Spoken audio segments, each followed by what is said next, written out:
મુક્તો એ તો 200 વર્ષ પહેલાના સતયુગ જેવો સમય વર્તતો હતો ત્યારની વાત છે. પરંતુ આજે ઘોર કળીકાળ છે, વિષયનું જબરજસ્ત વાતાવરણ છે.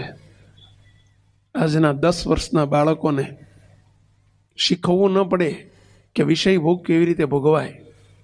એટલો બધો આજનો વિષયનો પ્રભાવ છે ચારે બાજુ. એમાંય આજનો મોબાઈલ યુગ, કોમ્પ્યુટર યુગ, ટેકનોલોજીનો યુગ અને એના પ્રભાવમાં મુક્તો આપણા દીકરા દીકરીઓ ઉપર આપણે વિશ્વાસ રાખવો હોય તો વિચાર કરવો પડે એવો સમય છે. અને એમાં સેંકડો યુવાનોને ભાઈ બહેન તરીકે સંસારમાં રહ્યા થકા જીવાડવાનું એક ભગીરથ નિષ્કામી કરવાનું કાર્ય આ દિવ્ય પુરુષે કર્યું છે. તો એ કેવા નિષ્કામી હશે કલ્પના કરી શકશો આપ. ઘણાને અતિશોક્તિ લાગશે.